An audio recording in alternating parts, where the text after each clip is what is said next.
lot of this stuff, a lot of this basic stuff, you're like, oh, I know that about life. And I bet you do. Okay. We're going to talk about an atom, and actually matter is made up of atoms. But what is matter? Well, in order for something to be legitimate matter, okay, it has to weigh something, have mass, okay, and it needs to occupy space. Seems reasonable. And then what makes up matter are cute little atoms. They're totally adorable. And we need to kind of dive into the pieces of an atom. So the word atom actually kind of came from a long time ago as a root in Greek. And so it means small. We'll kind of talk about how small it is. So Abdera was the first person to kind of come up with the idea of an atom. We're going to talk about how the concept of an atom has evolved over time. Okay, so it literally means stuck, small, but it's intact. We're going to talk about, this is kind of an important part of what I kind of want to relay about chemistry, is the fact that all matter is made up of atoms. But you know all matter is different, okay? Different in different ways. So those atoms actually can be connected to other atoms to make a repeating unit we call a compound. You've heard the word molecule, reportable unit. Or those atoms can be all the same. Like if I grab an aluminum can, if I look at those atoms lined up making that aluminum can, they're all aluminum. Go figure. Okay? So an element or a compound. We can also have, we'll talk more about this, if you take at least two elements or compounds and just toss them together like a tossed salad, you get a mixture. And your mixture can be well mixed, we call that homogeneous, or it can be chunky, we call it heterogeneous. Okay. So what's up with an atom? Well, we're not in, if you ask a physicist what's up with an atom, they will tell you a lot more detail than I'm going to tell you, if that makes you feel any better. I just want you to know three pieces to an atom. You probably already have a little sense for this. The first piece it's listed up here is the electron. And as this atom is drawn, the electron is kind of that yellow-orange cloud out there. We'll talk more about why we represent it as a cloud instead of an electron particle. Okay? But the electrons are outside, and the center is actually what we call the nucleus. Too many N's here. Nucleus is the center. Nucleus has the neutrons and the protons. But electrons basically don't have any mass. They're negatively charged though, and they swarm around the nucleus. And in the nucleus we have hiding the protons and the neutrons. So in the nucleus, let's look at the two pieces in the nucleus. We have protons, and they're positively charged. So we represent them with a P with a superscript plus. We represent electrons, since they're negatively charged, with an E with a superscript negative, because they're negatively charged. Now the protons do weigh something, and I'm going to introduce a new unit of weight, a new unit of mass. Because we can't weigh a proton in pounds or grams even. We're going to actually weigh it in something that's called atomic mass units. Atomic mass unit, the symbol is the letter U. But how small is an atomic mass unit? Well, we talked about scientific notation in here. I think we did a little bit. So this number right here, you would have to have that many atomic mass units to equal 1 gram. So 6.022 times 10 to the 23rd, well, atomic mass units to equal 1 gram. So it's pretty darn good. Protons are important because protons, this third one right here, protons give the atom its elemental identity. So on Thursday, we're going to be talking about this. Okay, each of these boxes is a different element. Maybe you know that. And it's arranged in a certain way. Each box is a different element. And they're arranged, you guys can probably see the red numbers from where you're sitting. The red numbers, I'm telling you right off the bat, are a giveaway to the identity of the element. And consistent with that second subatomic particle, the protons. A lithium has 3 protons, a beryllium has 4 protons, a boron has 5 protons, a fluorine has 9 protons, You know, jump clear to potassium has 19 protons. So that's what I mean by, if you know the number of protons, you know what elements you're talking about. So, and there's different types of periodic tables. You know, each box will have different sorts of information, but usually they'll have the number of protons. The number of protons for an element, it actually is called its atomic number. Okay? So it's called its atomic number. Protons are positively charged. Now, the cool thing about, maybe you're kind of getting a picture of this, but the way this works is negative and positive things are attracted. Just like north and south things are attracted. Positive and negative things are attracted. So you start to kind of think about an electron. You have pluses in the middle and negatives on the outside. That's kind of what keeps an atom together. Okay. All right, what else do we got? We got the neutrons, and they're neutrally charged, so we do the letter N for neutrons, and the superscript 0 because they have no charge. They weigh about 1 atomic mass unit, so both of these weigh about 1 atomic mass unit.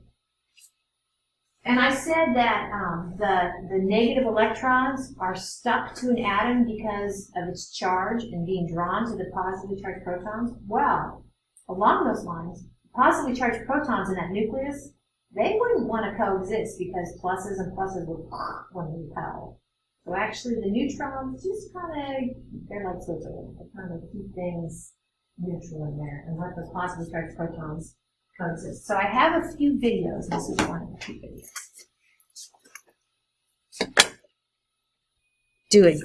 Do it justice. But this kind of goes to the football field that's a stadium, almost not just a football field, a stadium. And make your blueberry the size of a stadium. And he said you could go and you could actually finally see the nucleus, and it would be the size of a marble, kind of along those lines.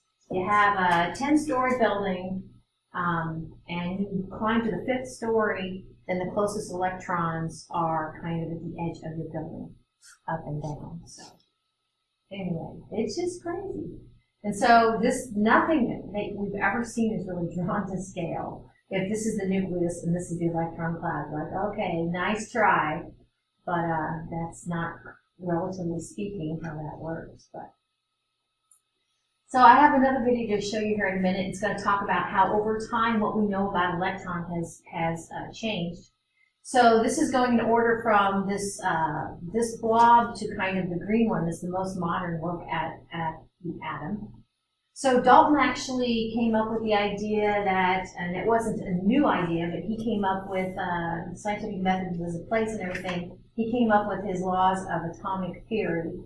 And he said that an atom is the smallest piece of matter possible. You can't make it any smaller. He was on the right track. The cool thing about science is it builds on each other. So the next one, Thomson came, and I'm a picture person, so if I compare the orange thing to the yellow thing with the pluses and minus, I can see that Thomson actually said, well, you know, atom actually has pieces that make up the atom. We talked about the negatively charged electrons and the positively charged protons, but this is what we call the plum pudding model, because it's just kind of, we don't know the idea of a nucleus yet. Now with Rutherford, you can kind of see the two colors of purple there. The center purple is the nucleus. So Rutherford said, we actually have the protons are confined to the center, and the electrons are confined to what we say a cloud outside the nucleus. So we're just kind of building on that. And the difference between Bohr and Rutherford is Bohr focused on the electrons in the electron cloud. One thing we need to talk about shortly, I don't know if today or not, but is the idea that these electrons, and they're represented here for this Bohr 1913, the electrons are kind of represented here by these little balls there, that the electrons actually have what we say energy levels, specific energy levels. And then the difference between Bohr and Schrödinger. So Schrödinger is the most recent model of the atom. And in Schrödinger's model, those dots, those are where electrons can be. So it's not to say this particular atom has that many electrons, okay, but the cloud actually, and it has to do with, we don't really know exactly where the electron is, but that's the most likely region to find them. So let's watch this little video and see what you think. This when we talked about astronomy and spectral lines, but we'll see what you think.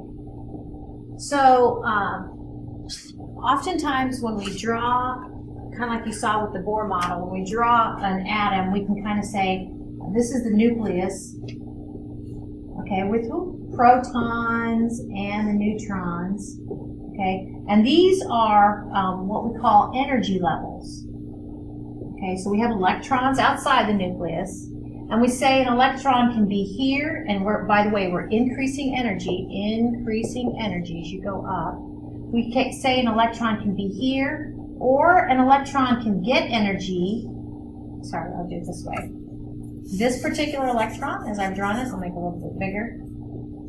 It can get zapped with energy. Here's my zapping, and it can get promoted to a higher energy level. Okay, but it can't be in between. So that's what this is trying to kind of say, that the word quantized means it has to be it's a unit, it's a quantity. It can't be in between. So kind of the opposite of the stairs with regard to elevation would be a ramp.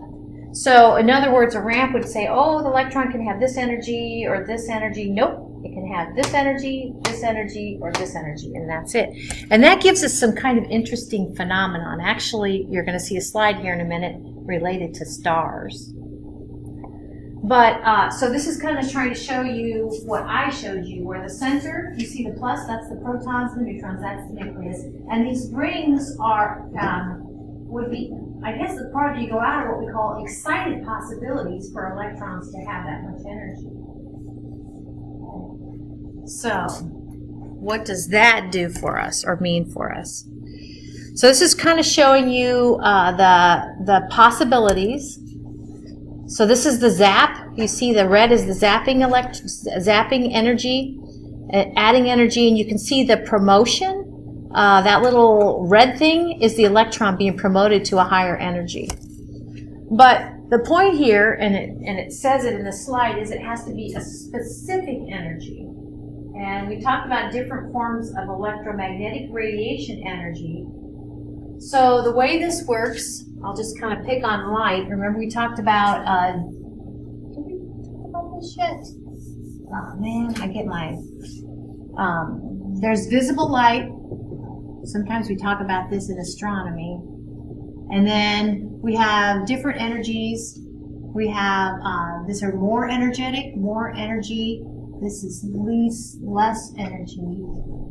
So between visible light, we have ultraviolet UV radiation, a little bit more energetic than that. We have X-rays, and then we have gamma rays.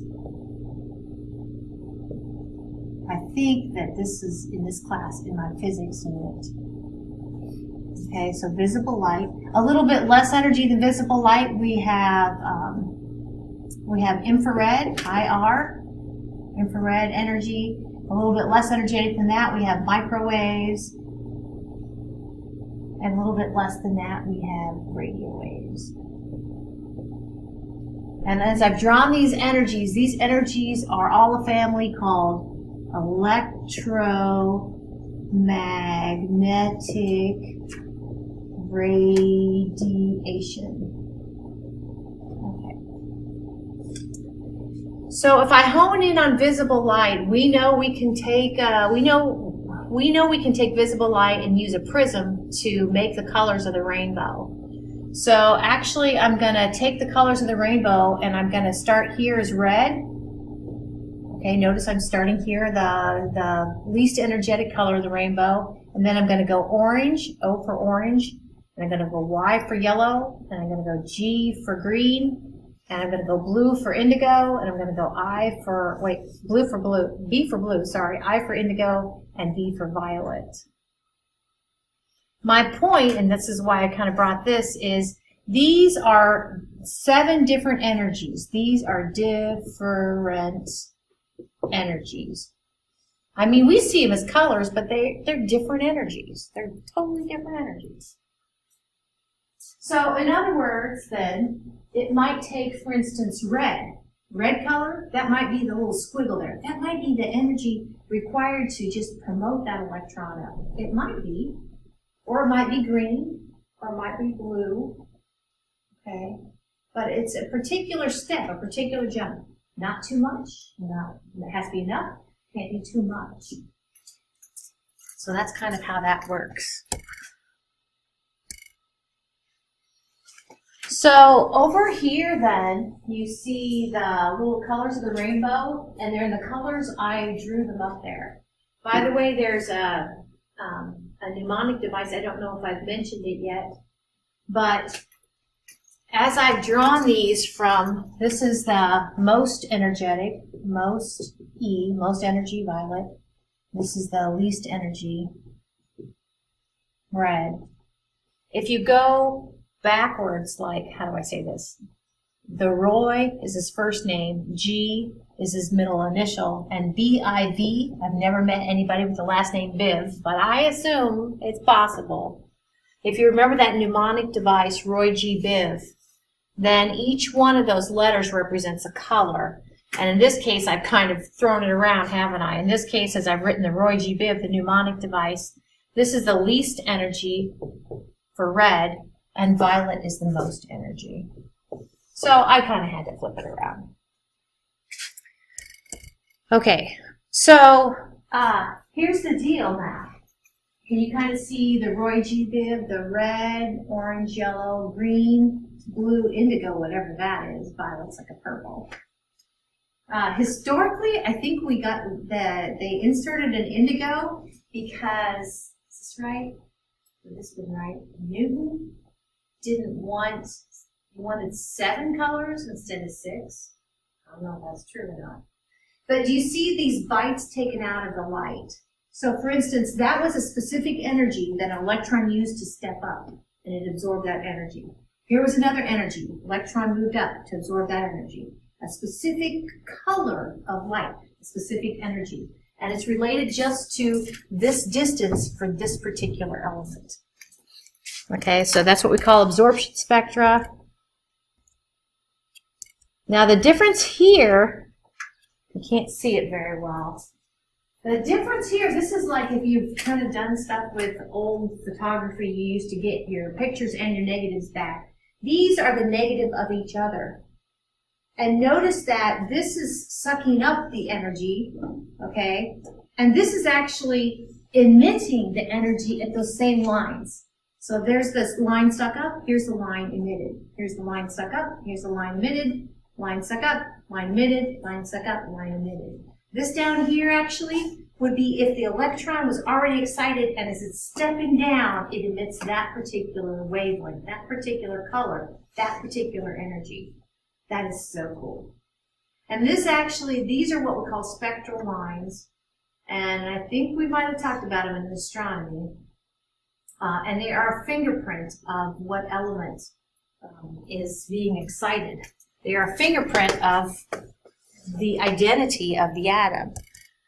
So here we go. Astronomers, I don't know if this is ringing any bells, but over here on the far right-hand side, I think we talked about the 7 spectral types, like the 7 dwarves, right? O, B, a fine guy, kiss me. Here we go. O, B, A, F, G, K, M. So these are all spectral lines where light has been taken out to give that signature. And we understand something about that star with regard to its spectral type. So, anyway. So astronomers can study, these are absorption lines. If they have the bright line with the black background, those are called emission spectra. These are absorption spectra.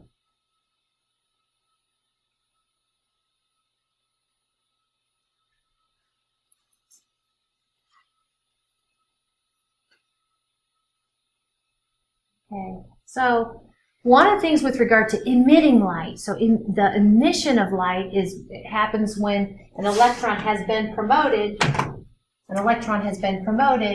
to one of its possible energy levels, and it falls back down. that is when you get light emitted. And it'll be a discrete color, and fireworks do it all the time.